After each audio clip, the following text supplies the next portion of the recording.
गीता श्रीमद् भगवद गीता अथ दशमोऽध्याय। गत अध्याय में योगेश्वर श्री कृष्ण ने गुप्त राजविद्या का चित्रण किया जो निश्चय ही कल्याण करती है। 10वें अध्याय में उनका कथन है कि महाबाहु अर्जुन, मेरे परम रहस्य युक्त वचन को फिर भी सुन। यहां उसी को दूसरी बार कहने की आवश्यकता क्या है? वस्तुतः साधक को पूर्ति पर्यंत खतरा है। ज्यों-ज्यों वो स्वरूप में ढलता जाता है, प्रकृति के आवरण सूक्ष्म होते जाते हैं, नए नए दृश्य आते हैं। उसकी जानकारी महापुरुष ही देते रहते हैं, वो नहीं जानता। यदि वे मार्गदर्शन करना बंद कर दे तो साधक स्वरूप की उपलब्धि से वंचित रहेगा। जब तक वो स्वरूप से दूर है तब तक सिद्ध है कि प्रकृति का कोई ना कोई आवरण बना है, फिसलने लड़खड़ाने की संभावना बनी रहती है। अर्जुन शरणागत शिष्य है। उसने कहा था, शिष्यस्तेहं शाधिमाम त्वाम प्रपन्नम। भगवान, मैं आपका शिष्य हूं, आपकी शरण हूं, मुझे संभालिए। अतः उसके हित की कामना से योगेश्वर श्री कृष्ण पुनः बोले। श्री भगवान उवाच।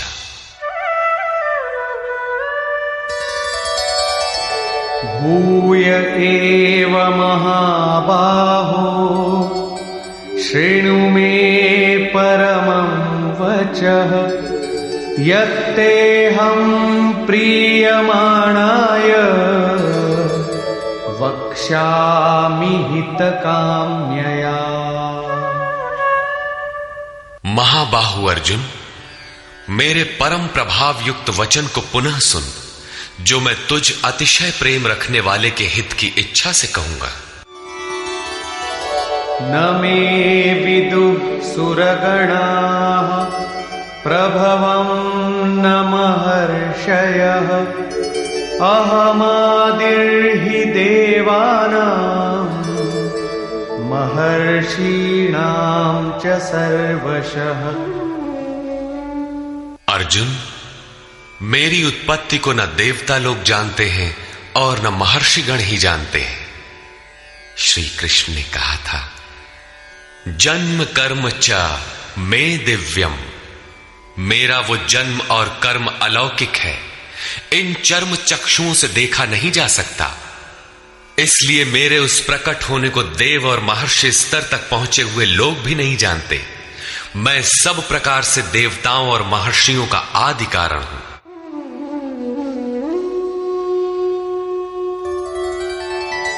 यो मामजमनादिं च वेत्ति लोकमहेश्वरम् असम्मूढः समर्थ्येषु सर्वपापैः प्रमुच्यते। जो मुझ जन्म मृत्यु से रहित, आदि अंत से रहित, सब लोगों के महान ईश्वर को साक्षात्कार सहित विदित कर लेता है, वो पुरुष मरण धर्मा मनुष्यों में ज्ञानवान है। अर्थात अज, अनादि और सर्वलोक महेश्वर को भली प्रकार जानना ही ज्ञान है, और ऐसा जानने वाला संपूर्ण पापों से मुक्त हो जाता है, पुनर्जन्म को प्राप्त नहीं होता। श्री कृष्ण कहते हैं कि ये उपलब्धि भी मेरी ही देन है।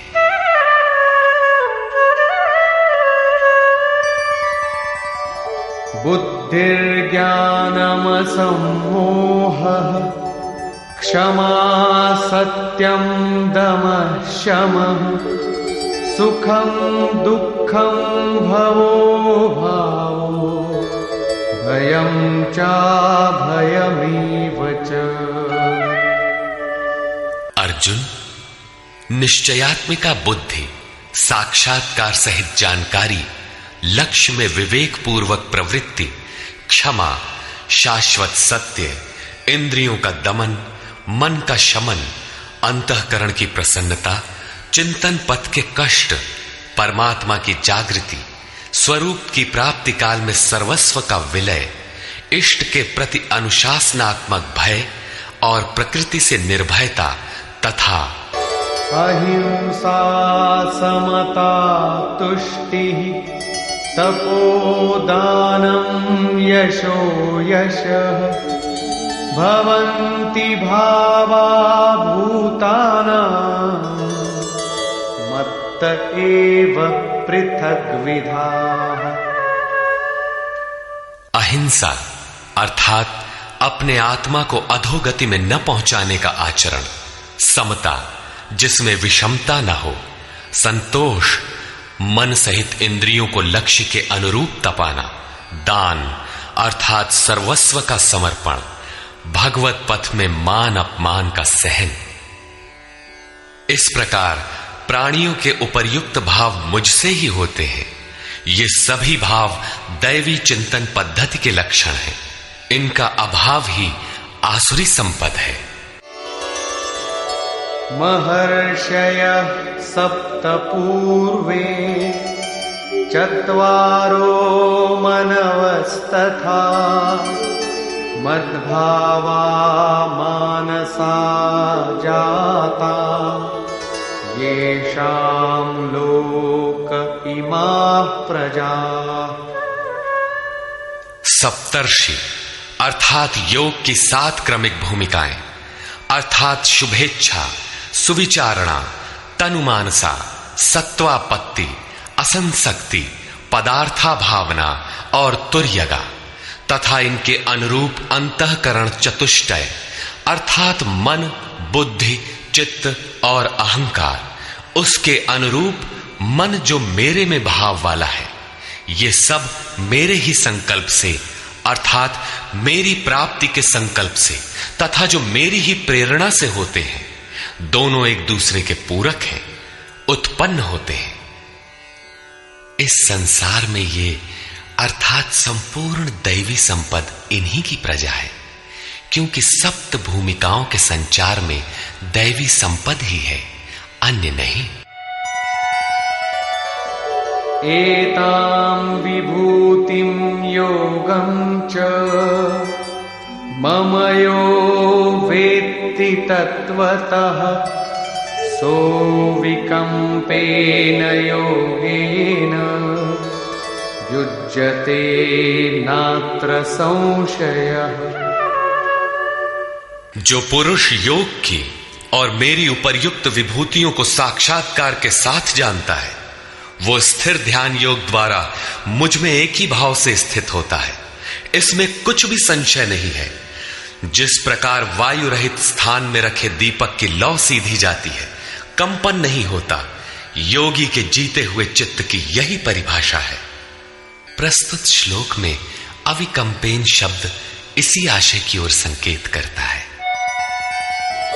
अहं सर्वस्य प्रभवो मत्तः सर्वं प्रवर्तते इति मत्वा भजन्ते मां बुधा भाव समन्विता। मैं संपूर्ण जगत की उत्पत्ति का कारण हूं, मुझसे ही संपूर्ण जगत चेष्टा करता है।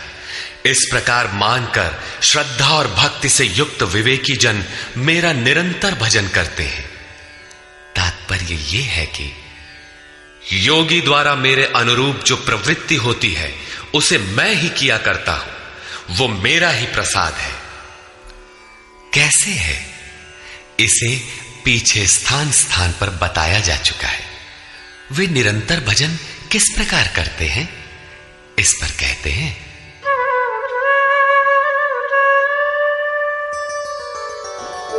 मच्चित्ता मद्गत प्राणा बोधयन्तः परस्परं कथयन्तश्च मां नित्यं तुष्यन्ति च रमन्ति च। अन्य किसी को स्थान न देकर मुझ में ही निरंतर चित्त को लगाने वाले मुझ में ही प्राणपण से प्राणों को लगाने वाले सदैव परस्पर मेरी प्रक्रियाओं का बोध करते हैं, मेरा गुणगान करते हुए ही संतुष्ट होते हैं तथा निरंतर मुझ में ही रमण करते हैं। तेषां सततयुक्तानां भजतां प्रीतिपूर्वकम् ददामि बुद्धियोगं तं येन मामुपयान्ति ते। निरंतर मेरे ध्यान में लगे हुए तथा प्रेम पूर्वक भजने वाले उन भक्तों को मैं वो बुद्धि योग अर्थात योग में प्रवेश वाली बुद्धि देता हूं जिससे वे मुझे प्राप्त होते हैं, अर्थात योग की जागृति ईश्वर की देन है। वो अव्यक्त पुरुष महापुरुष योग में प्रवेश दिलाने वाली बुद्धि कैसे देता है? तेषामेवानुकंपार्थम् अहमज्ञानजं तमः नाशयाम्यात्मभावस्थो ज्ञानदीपेन भास्वता। उनके ऊपर पूर्ण अनुग्रह करने के लिए मैं उनकी आत्मा से अभिन्न खड़ा होकर रथी होकर अज्ञान से उत्पन्न हुए अंधकार को ज्ञान रूपी दीपक के द्वारा प्रकाशित कर नष्ट करता हूं। वस्तुतः किसी स्थित प्रज्ञ योगी द्वारा जब तक वो परमात्मा आपके आत्मा से ही जागृत होकर संचालन नहीं करता, तब तक वास्तव में यथार्थ भजन आरंभ ही नहीं होता। वैसे तो भगवान सर्वत्र से बोलने लगते हैं, लेकिन प्रारंभ में वे स्वरूपस्थ महापुरुष द्वारा ही बोलते हैं। यदि ऐसा महापुरुष आपको प्राप्त नहीं है तो वे आपसे स्पष्ट नहीं होंगे। इस पर अर्जुन ने प्रश्न किया। अर्जुन उवाच परम ब्रह्म परम धाम पवित्रं परमं भवान् पुरुषं शाश्वतं दिव्यम् आदिदेवमजं विभुम् आहुस्त्वामृषयः सर्वे देवर्षिर्नारदस्तथा असितो देवलो व्यासः स्वयं चैव ब्रवीषिमे। भगवान, आप परब्रह्म परम धाम तथा परम पवित्र हैं, क्योंकि आपको सभी ऋषिगण सनातन दिव्य पुरुष देवों का भी आदि देव अजन्मा और सर्वव्यापी कहते हैं। परम पुरुष परम धाम का ही पर्याय दिव्य पुरुष अजन्मा आदि शब्द है। देवर्षि नारद असित देवल व्यास तथा स्वयं आप भी मुझसे वही कहते हैं। अर्थात पहले भूतकालीन महर्षि कहते हैं, अब वर्तमान में जिनकी संगत उपलब्ध है, नारद देवल असित और व्यास का नाम लिया, जो अर्जुन के समकालीन थे, अर्थात सत्पुरुषों की संगति अर्जुन को प्राप्त थी। आप भी वही कहते हैं। अतः सर्वमेतद्ऋतं मन्ये यन्मां वदसि केशव नहि ते भगवन् व्यक्तिं विदुर्देवान दानवाः। हे केशव, जो कुछ भी आप मेरे लिए कह रहे हैं वो सब मैं सत्य मानता हूं। आपके व्यक्तित्व को न देवता और न दानव ही जानते हैं। स्वयमेवात्मनात्मानं वेत्थत्वं पुरुषोत्तम भूतभावन भूतेश देवदेव जगत्पते। हे भूतों को उत्पन्न करने वाले, हे भूतों के ईश्वर, हे देव देव, हे जगत के स्वामी, हे पुरुषों में उत्तम, स्वयं आप ही अपने को जानते हैं, अथवा जिसकी आत्मा में जागृत होकर आप जना देते हैं वो जानता है, वो भी आपके द्वारा आपका जानना हुआ। इसलिए वक्तुमर्हस्य शेषेण दिव्यायात्मविभूतयः याभिर्विभूतिभिर्लोकान् इमांस्त्वं व्याप्य तिष्ठसि। आप ही अपनी उन दिव्य विभूतियों को संपूर्ण रूप से लेश मात्र भी शेष न रखकर कहने में सक्षम हैं, जिन विभूतियों द्वारा आप इन सब लोगों को व्याप्त करके स्थित हैं। कथं विद्यामहं योगिन् त्वां सदा परिचिन्तयन् केषु केषु च भावेषु चिन्त्योऽसि भगवन्मया। हे योगिन, श्री कृष्ण एक योगी थे। मैं किस प्रकार निरंतर चिंतन करता हुआ आपको जानूं, और हे भगवान, मैं किन किन भावों द्वारा आपका स्मरण करूं। विस्तरेणात्मनो योगं विभूतिं च जनार्दन भूयः कथय तृप्तिर्हि शृण्वतो नास्ति मे मृतम्। हे जनार्दन, अपनी योग शक्ति को और योग की विभूति को फिर भी विस्तार पूर्वक कहिए। संक्षेप में तो इसी अध्याय के आरंभ में कहा ही है, पुनः कहिए, क्योंकि अमृत तत्व को दिखाने वाले इन वचनों को सुनने से मेरी तृप्ति नहीं होती। रामचरित जे सुनत अघाही, रस विशेष जाना तिन नाही। जब तक प्रवेश नहीं मिल जाता तब तक उसे अमृत तत्व को जानने की पिपासा बनी रहती है। प्रवेश से पूर्व रास्ते में ही यह सोचकर कोई बैठ गया कि बहुत जान लिया, तो उसने नहीं जाना। सिद्ध है कि उसका मार्ग अवरुद्ध होना चाहता है। इसलिए साधक को पूर्ति पर्यंत इष्ट के निर्देशन को पकड़ते रहना चाहिए और उसे आचरण में ढालना चाहिए। अर्जुन की उक्त जिज्ञासा पर योगेश्वर श्री कृष्ण ने कहा, श्री भगवान वाच।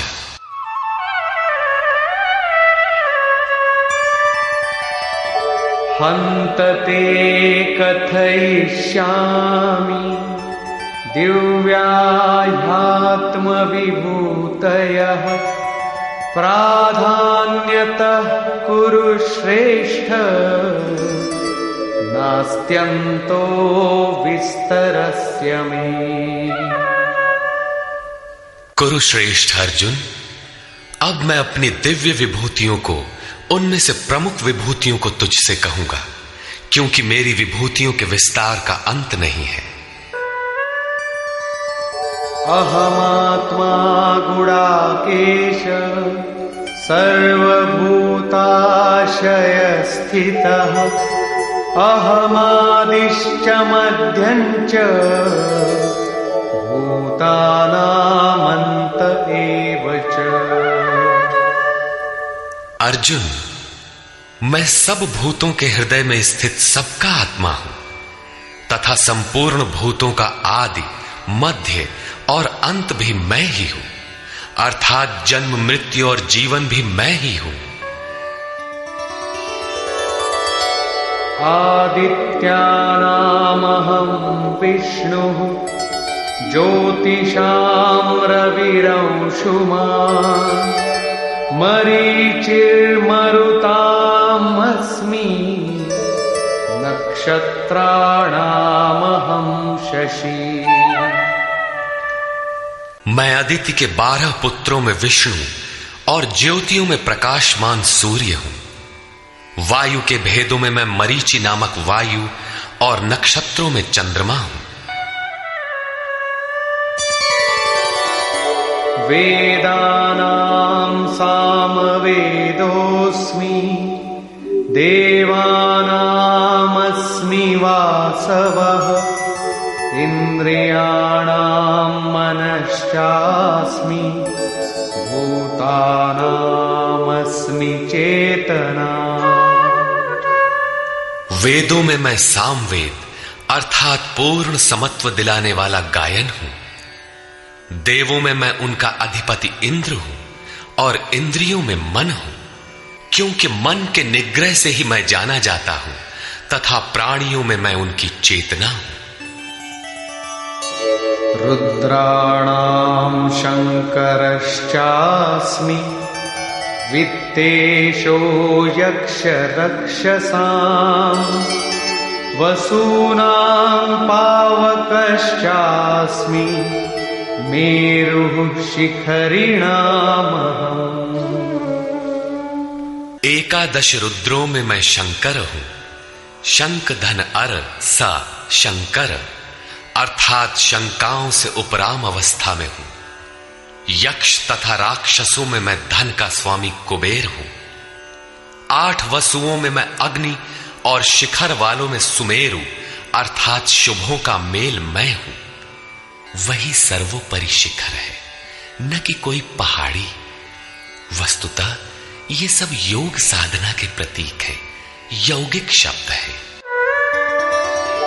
पुरोधसांच मुख्यं मां विद्धि पार्थ बृहस्पतिं सेनानीनामहं स्कन्दः सरसामस्मि सागरः। पुर की रक्षा करने वाले पुरोहितों में बृहस्पति मुझे ही जान, जिससे दैवी संपत्ति का संचार होता है। और हे पार्थ, सेनापतियों में मैं स्वामी कार्तिकेय हूं। कर्म का त्याग ही कार्तिक है, जिससे चराचर का संहार, प्रलय और इष्ट की प्राप्ति होती है। जलाशयों में मैं समुद्र हूं।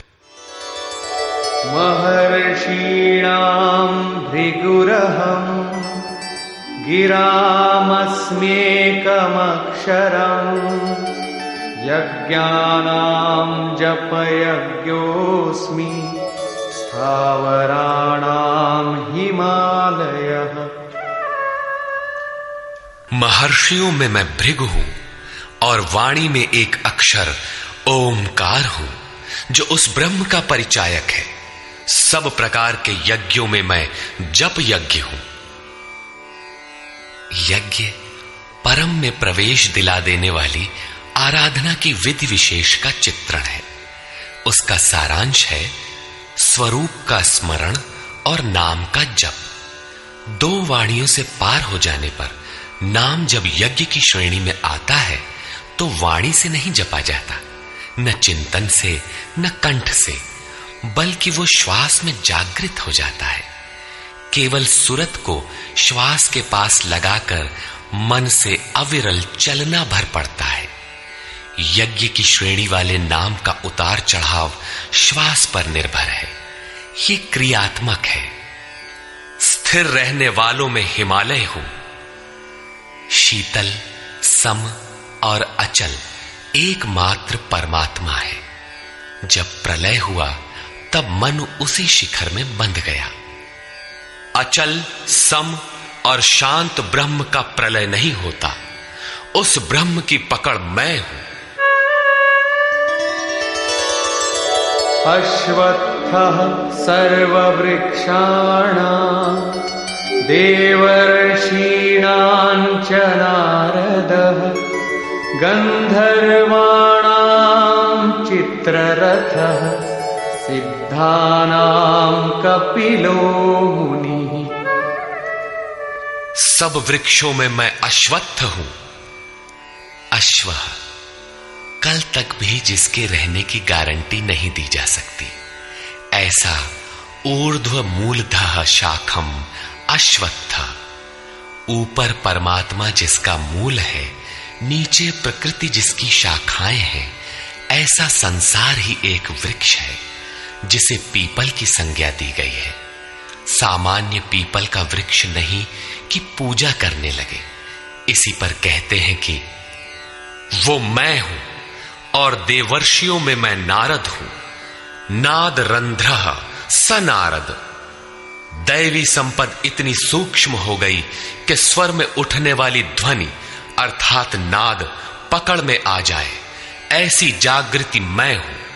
गंधर्वों में मैं चित्ररथ हूं अर्थात गायन अर्थात चिंतन करने वाली प्रवृत्तियों में जब स्वरूप चित्रित होने लगे, वो अवस्था विशेष मैं हूं।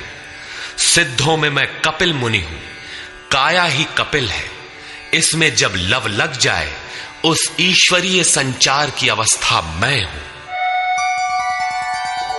उच्चैः श्रवसमश्वाना विद्धि माममृतोद्भवम् ऐरावतं गजेन्द्राणां नराणां च नराधिपम्। घोड़ों में मैं अमृत से उत्पन्न होने वाला उच्चैः श्रवा नामक घोड़ा हूं। दुनिया में हर वस्तु नाशवान है, आत्मा ही अजर अमर अमृत स्वरूप है। इस अमृत स्वरूप से जिसका संचार है, वो घोड़ा मैं हूं। घोड़ा गति का प्रतीक है। आत्म तत्व को ग्रहण करने में मन जब उधर गति पकड़ता है, घोड़ा है। ऐसी गति मैं हूं। हाथियों में ऐरावत नामक हाथी मैं हूं। मनुष्यों में राजा मुझको जान। वस्तुतः महापुरुष ही राजा है, जिसके पास अभाव नहीं है। आयुधानामहं वज्रम् धेनूनामस्मि कामधुक् प्रजनश्चास्मि कन्दर्पः सर्पाणामस्मि वासुकी।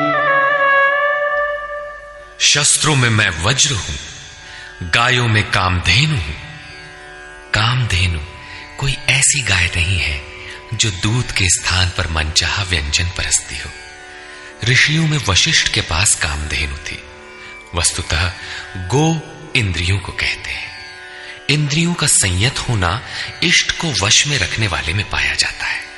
जिसकी इंद्रियां ईश्वर के अनुरूप स्थिर हो जाती हैं, उसके लिए उसी की इंद्रियां कामधेनु बन जाती है। फिर तो जो इच्छा करी हऊ मन माही, हरि प्रसाद कछु दुर्लभ नाही। उसके लिए कुछ भी दुर्लभ नहीं रहता। प्रजनन करने वालों में नवीन स्थितियों को प्रकट करने वाला मैं हूं। प्रजनन, एक तो लड़का बाहर पैदा किया जाता है। चराचर में रात दिन पैदा ही होते हैं। चूहे चींटी रात दिन करते हैं ऐसा नहीं, बल्कि एक स्थिति से दूसरी स्थिति, इस प्रकार वृत्तियों का परिवर्तन होता है। वो परिवर्तित स्वरूप मैं हूं।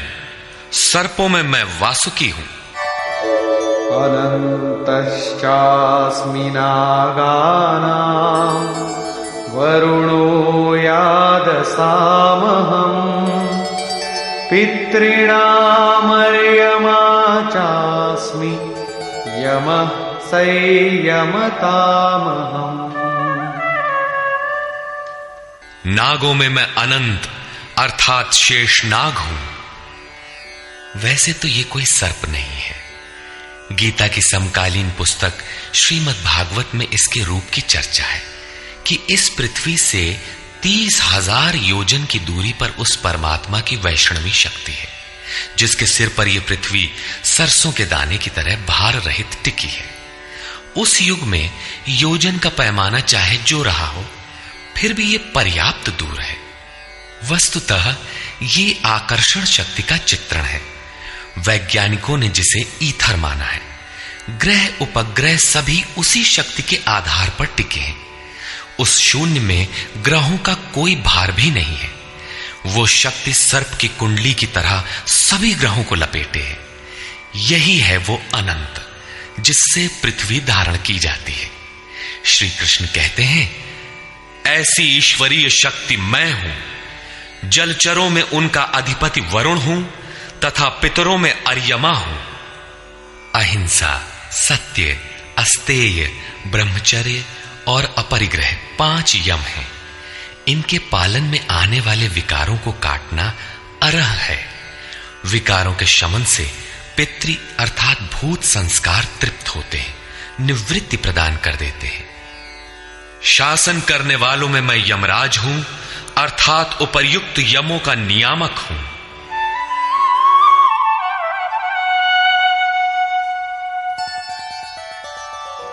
प्रह्लादश्चास्मि दैत्यानां कालः कलयतामहम् मृगाणां च मृगेन्द्रोऽहम्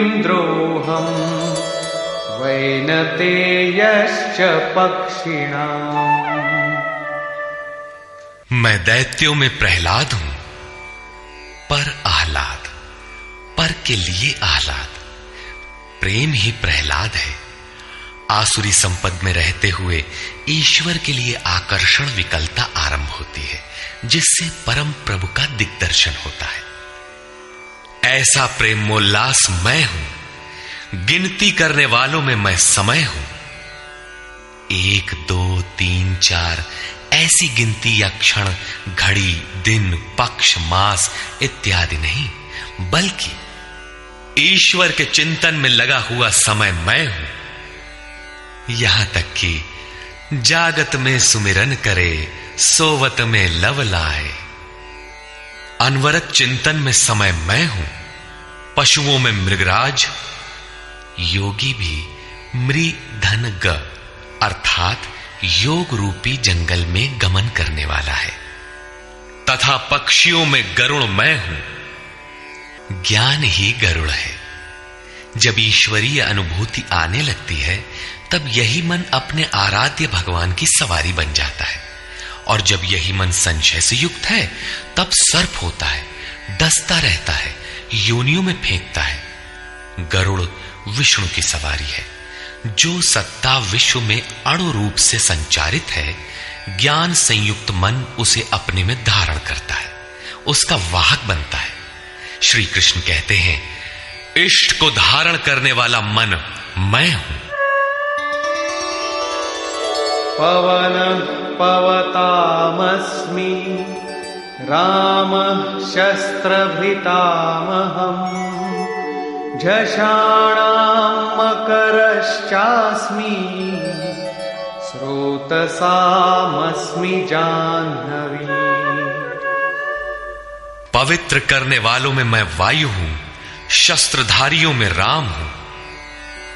रमन्ति योगिनः यस्मिन् स रामः। योगी किसमें रमण करते हैं? अनुभव में। ईश्वर इष्ट रूप में जो निर्देशन देता है, योगी उसमें रमण करते हैं। उस जागृति का नाम राम है और वो जागृति मैं हूं। मछलियों में मगर तथा नदियों में गंगा मैं हूं। सर्गाणामादिरन्तश्च मध्यं चैवाहमर्जुन अध्यात्मविद्या विद्यानां वादः प्रवदतामहम्। हे अर्जुन, सृष्टियों का आदि, अंत और मध्य मैं ही हूं। विद्याओं में अध्यात्म विद्या मैं हूं। जो आत्मा का आधिपत्य दिला दे, वो विद्या मैं हूं। संसार में अधिकांश प्राणी माया के आधिपत्य में है। राग, द्वेष, काल, कर्म, स्वभाव और गुणों से प्रेरित हैं। इनके आधिपत्य से निकालकर आत्मा के आधिपत्य में ले जाने वाली विद्या मैं हूं, जिसे अध्यात्म विद्या कहते हैं। परस्पर होने वाले विवादों में ब्रह्म चर्चा में जो निर्णायक है, ऐसी वार्ता मैं हूं। शेष निर्णय तो अनिर्णीत होते हैं। अक्षराणामकारोऽस्मि द्वन्द्व सामासिकस्य च अहमेवाक्षयः कालो धाताहं विश्वतो मुखः। मैं अक्षरों में आकार ओमकार तथा समासों में द्वंद्व नामक समास हूं। अक्षय काल मैं हूं। काल सदैव परिवर्तनशील है, किंतु वो समय जो अक्षय अजर अमर परमात्मा में प्रवेश दिलाता है, वो अवस्था मैं हूं। विराट स्वरूप अर्थात सर्वत्र व्याप्त, सबको धारण पोषण करने वाला भी मैं ही हूं। मृत्युः सर्वहरश्चाहम्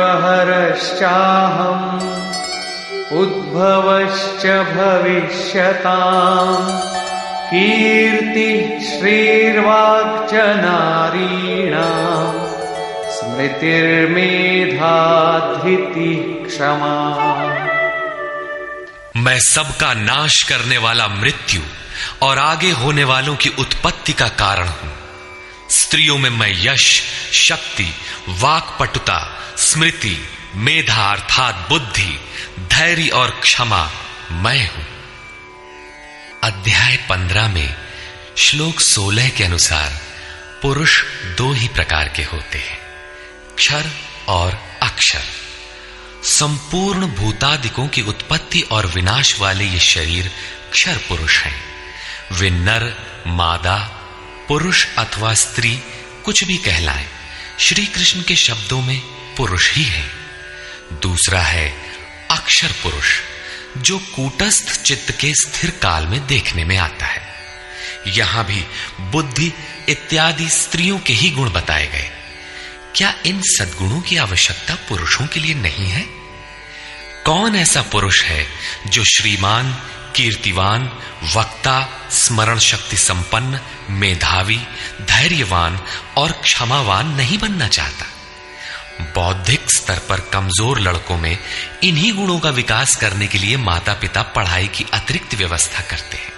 यहां कहते हैं कि ये लक्षण केवल स्त्रियों में पाए जाते हैं। अतः आप विचार कर देखें कि स्त्री कौन है। वस्तुतः आपके हृदय की प्रवृत्ति ही नारी है। उसमें इन गुणों का संचार होना चाहिए। इन गुणों को धारण करना स्त्रीलिंग पुल्लिंग सबके लिए उपयोगी है।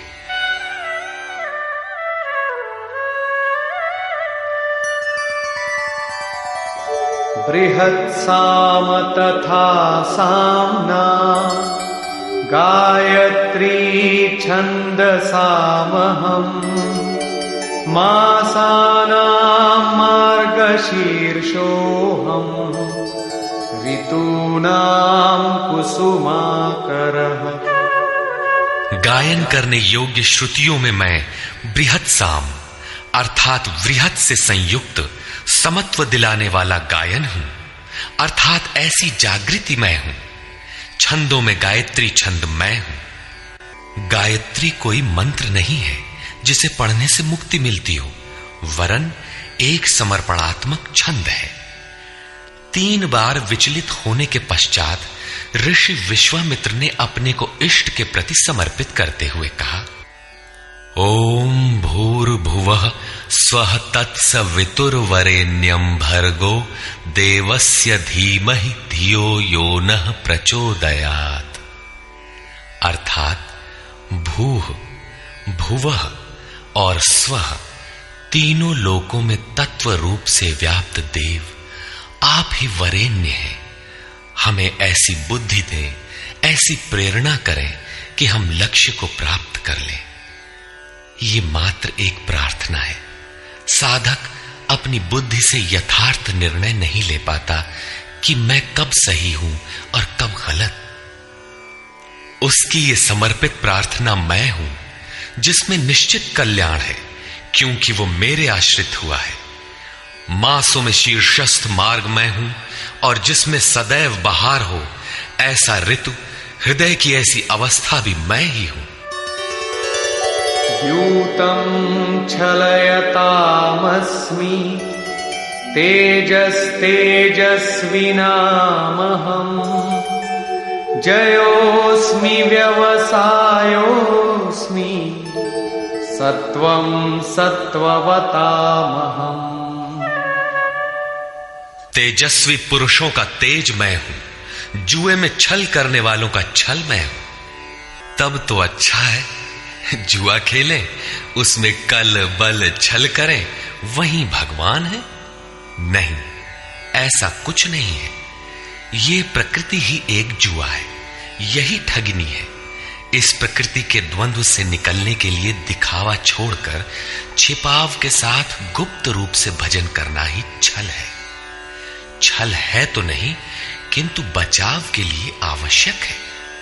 जड़ भरत की तरह उन्मत्त, अंधे, बहरे और गूंगे की तरह हृदय से जानकार होते हुए भी बाहर से ऐसे रहें कि अनजान हो, सुनते हुए भी न सुने, देखते हुए भी न देखें। छिपकर ही भजन का विधान है। तभी साधक प्रकृति पुरुष के जुए में पार पाता है।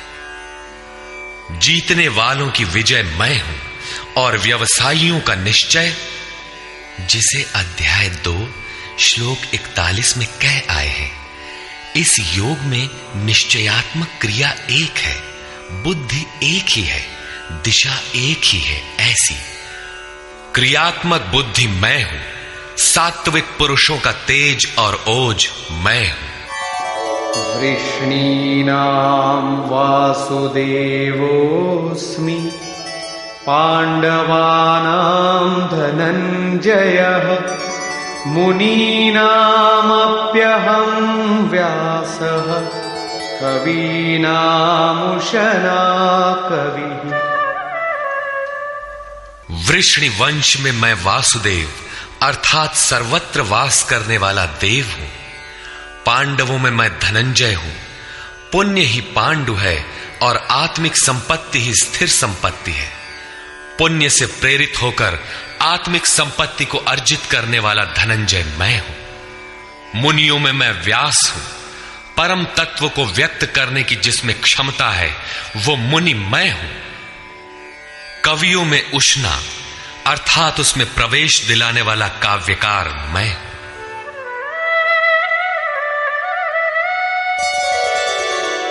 दंडोदमयतामस्मि, नीतिरस्मि जिगीषताम्, मौनं चैवास्मि गुह्यानां, ज्ञानं ज्ञानवतामहम्। दमन करने वालों में दमन की शक्ति मैं हूं। जीतने की इच्छा वालों की मैं नीति हूं। गुप्त रखने योग्य भावों में मौन हूं और ज्ञानवानों में साक्षात के साथ मिलने वाली जानकारी पूर्ण ज्ञान मैं हूं। यच्चापि सर्वभूतानां बीजं तदहमर्जुन, न तदस्ति विना यत्स्यान् मया भूतं चराचरम्। अर्जुन, सब भूतों की उत्पत्ति का कारण भी मैं ही हूं, क्योंकि चर और अचर ऐसा कोई भी भूत नहीं है जो मुझसे रहित हो। मैं सर्वत्र व्याप्त हूं, सब मेरे ही सकाश से है। नान्तोऽस्ति मम दिव्यानां विभूतीनां परन्तप, एष तूद्देशतः प्रोक्तो विभूतेर्विस्तरो मया। परंतप अर्जुन, मेरी दिव्य विभूतियों का अंत नहीं है। अपनी विभूतियों का विस्तार तो मैंने संक्षेप से कहा है, वस्तुतः वे अनंत हैं। इस अध्याय में कुछ ही विभूतियों का स्पष्टीकरण किया गया है, क्योंकि अगले ही अध्याय में अर्जुन इन सबको देखना चाहता है, क्योंकि प्रत्यक्ष दर्शन से ही विभूतियां समझ में आती है। विचारधारा समझने के लिए इसी से थोड़ा अर्थ दिया गया। यद्यद्विभूतिमत्सत्त्वम् श्रीमदूर्जितमेव वा, तत्तदेवावगच्छत् सत्त्वं मम तेजोंश संभवम्। जो भी ऐश्वर्य युक्त, कांति युक्त और शक्ति युक्त वस्तुएं हैं, उनको तू मेरे तेज के एक अंश मात्र से उत्पन्न हुई जान। अथवा बहुनैतेन किं ज्ञातेन तवार्जुन विष्टभ्याहमिदं कृत्स्नम् एकांशेन स्थितो जगत्। अथवा अर्जुन, इस बहुत जानने से तेरा क्या प्रयोजन है? मैं इस संपूर्ण जगत को एक अंश मात्र से धारण करके स्थित हूं। उपर्युक्त विभूतियों के वर्णन का तात्पर्य यह नहीं है कि आप या अर्जुन इन सभी वस्तुओं को पूजने लगे, बल्कि श्री कृष्ण का आशय केवल इतना ही है कि इन सब ओर से श्रद्धा समेटकर केवल उन अविनाशी परमात्मा में लगावे। इतने से ही उनका कर्तव्य पूर्ण हो जाता है। निष्कर्ष, इस अध्याय में श्री कृष्ण ने कहा कि अर्जुन, मैं तुझे पुनः उपदेश करूंगा क्योंकि तू मेरा अतिशय प्रिय है।